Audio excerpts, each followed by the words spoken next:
আল্লাহ তাআলা বলেন, অতলু আলাইহিম নাবা আবনাই আদম বিল হক إذ قربا قربانا فتقبل من أحدهما ولم يتقبل من الآخر قال لأقتلنك قال إنما يتقبل الله من المتقين আল্লাহ তাআলা জানিয়ে দিলেন, হে নবী, আপনি আদম আলাইহিস সালামের দুই পুত্রের ঘটনা উল্লেখ করে দেন, বর্ণনা করে দেন।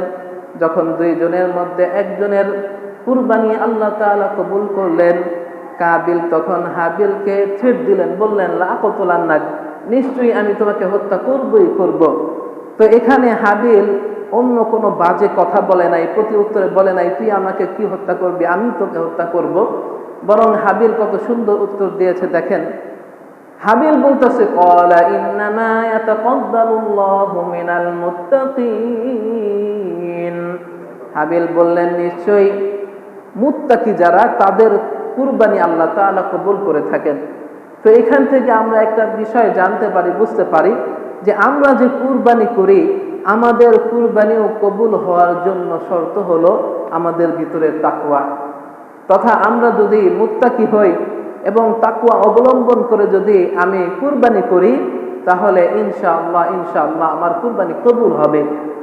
আর যদি আমি মুত্তাকি না হই, আমার ভিতর যদি তাকওয়া না থাকে, তাহলে আমার কুরবানি কবুল হবে না। কারণ আল্লাহ তাআলা আমাদের অন্তর দেখেন, আমাদের সূরত দেখে না, সিরত দেখে না, আমাদের মাল দেখে না, অন্য কিছু দেখে না। লা ইয়ানজুরু ইলা সুওয়ারিকুম ওয়ালা ইলা আমওয়ালিকুম ওয়ালাকিন ইয়ানজুরু ইলা কুলুবিকুম। আল্লাহ তাআলা কোন বান্দার টাকা দেখে না, পয়সা দেখে না, কোন বান্দার সৌন্দর্য দেখে না, চেহারা দেখে না, বরং আল্লাহ তাআলা বান্দার কলবটা দেখেন, অন্তরটা দেখেন। আমার বান্দা কি সত্যি সত্যি আমার জন্য কুরবানি করলো কিনা, আমার বান্দা কি আমার খুশির জন্য, আমাকে সন্তুষ্ট করার জন্য, আমার হুকুম পালনের জন্যই কুরবানি করলো কিনা। আল্লাহ তাআলা আমার আপনার কলব দেখে।